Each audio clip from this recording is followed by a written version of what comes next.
Good morning from the Bloomin' Brand House. We had a beautiful rain early this morning.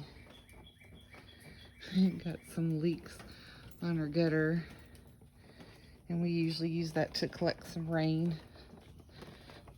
And it's hitting that big old elephant here.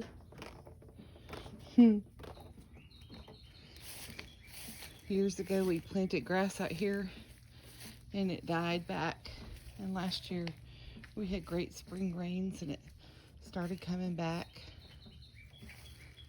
and it's just done beautifully. We hope that it will continue on out. But I wanted to show you my walk that I get to do. It's just so relaxing for me. And then this morning I have a really pretty little flower that's getting ready to bloom, and I really wanted to show that off. Plus some more of our little whimsical things along my trail.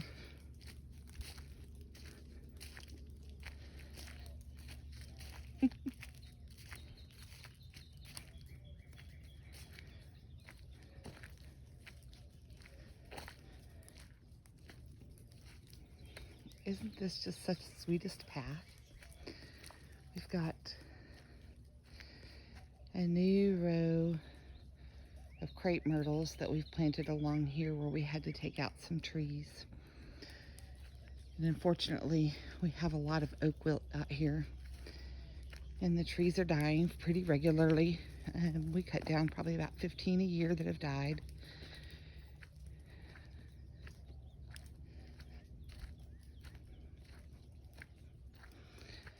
You can kind of see where I'm going now, down to the garden, and to see the chickens.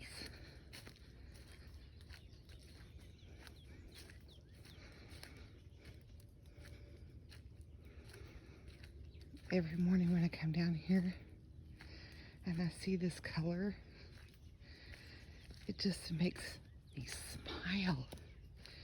It makes me so happy.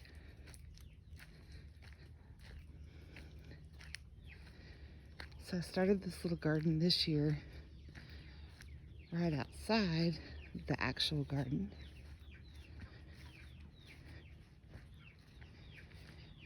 And it was supposed to be an herb garden, and it is.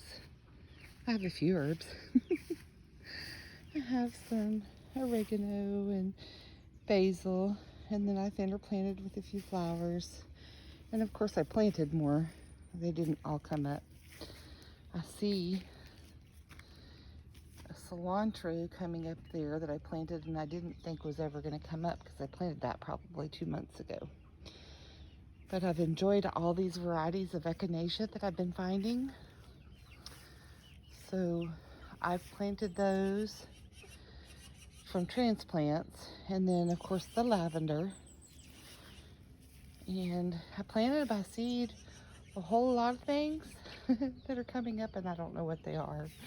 I guess we'll find out. And this is one of my newest flowers opening up. This is a purple coneflower. It'll eventually look like that purple coneflower. And then we planted this really pretty trumpet vine. We hope to have it grow up over the chicken coop to give them some shade. Right now, they have a tarp over the top to give them some shade. Good morning, chickens. We can't let our chickens free range around here because we have too many predators.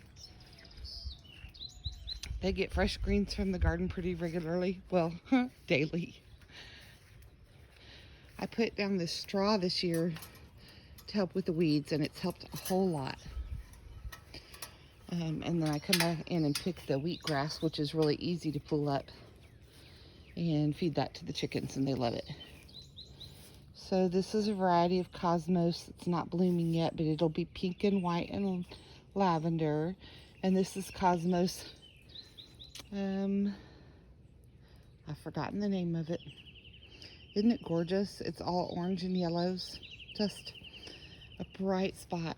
And then of course the zinnias And they are glorious. So much color, and they last forever. You can cut them and put them in arrangements. And I love it when they get that little circle around them with these little bitty flowers on the inside. I have nasturtiums, and my nasturtiums have just not done well. They got about this tall, and they flowered a little. And that's about it. See that teeny tiny one? There's something not right with the soil in this area. I've planted it several times and it's just not done well, so I'll work on that. And I've already shown off some of these sunflowers, but this one is the one opening up today.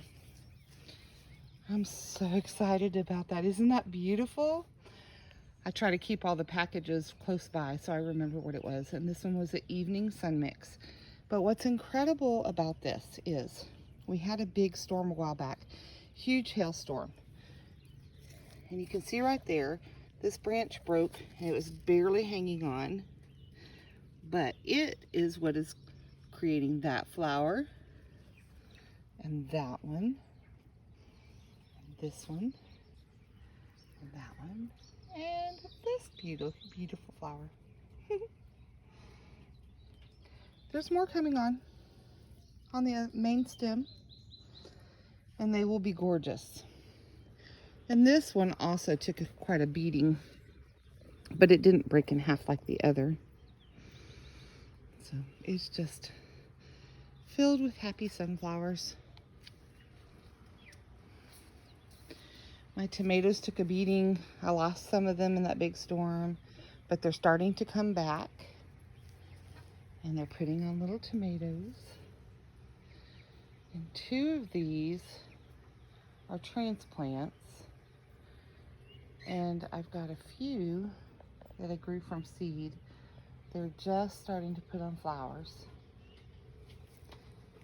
And I've got, of course, squash. What's a garden without squash? Onions. This cucumber took the heaviest beating, and it just has not really survived. It keeps putting on cucumbers, but the leaves have not ever recovered. I'm going to fertilize today, and hopefully that will help it put on some new leaves. My strawberries, I've got to come back this afternoon with scissors and cut off some of those runners, because these are first-year strawberries and I don't want them to put off any runners. That one's a little cherry tomato, and these are my sugar snap peas. They're just about faded now. I'll probably pull them out in the next couple of weeks and start over again. And this is my not so perfect little section. Lots of weeds in here. I need to get in here and fix this. I didn't plan for this section very well. I made this little teepee. I thought this zucchini was going to be able to grow on the teepee, and it didn't. It's just a bush variety. So this one is massive. It has taken over, but it also prevented me to get some of these weeds out of here.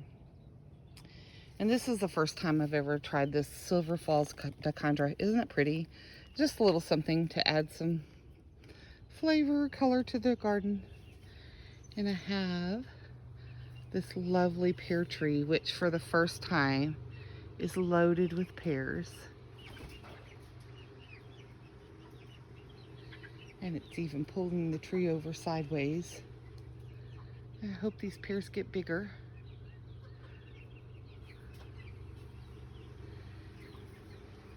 And then those little red flowers are for my pomegranate, which the tree was covered with flowers, but I've only got a few pomegranates that are actually developing on here.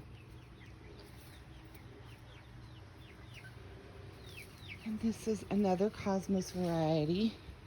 This is my one and only bloom. I don't know if you can see how tall this is, but I'm 5'4" and it's up to my chin, and this one's a little taller. So it's very, very tall. I finally came and pinched it back. I heard that if you pinch it back, it will stop the growth and then start the flowering. So hoping for that. And then I have these beautiful tall sunflowers. They're getting ready to bloom. They're facing the sun, so they're hard to see. There's one left that has already bloomed and hopefully is going to put on some seeds soon. It's massive.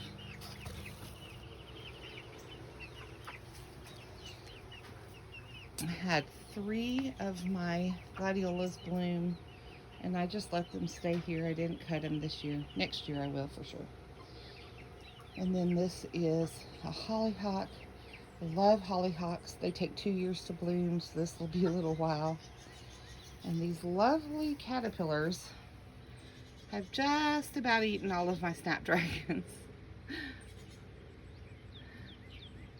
The snapdragons would fade about this time anyway, so I'm letting them enjoy it.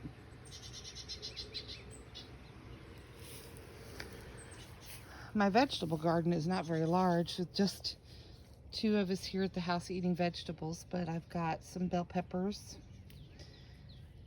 They were beaten up by our storm, but they're coming back. And this is shishito peppers.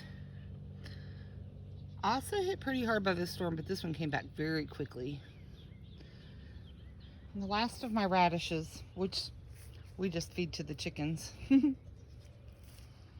That's my garden, y'all. This is the spot that makes me smile every day. And I realized I skipped over one flower that I was so excited about. This little flower. This is Strawberry Fields gomphrina. Isn't it beautiful? Great in a flower arrangement. Great dried. They stay, keep that color when they're dried. And I grew these from seeds. I didn't know how they would do. And I didn't give them enough space between the Cosmos, Bright Lights Cosmos, and the zinnias. So I'm going to start another garden next year, and I'd like to do a whole array of colors of these beautiful flowers. And then I'd also like to try the Crispidia. So thanks for sharing in my garden with me today. Y'all have a beautiful day. Bye. And God bless you.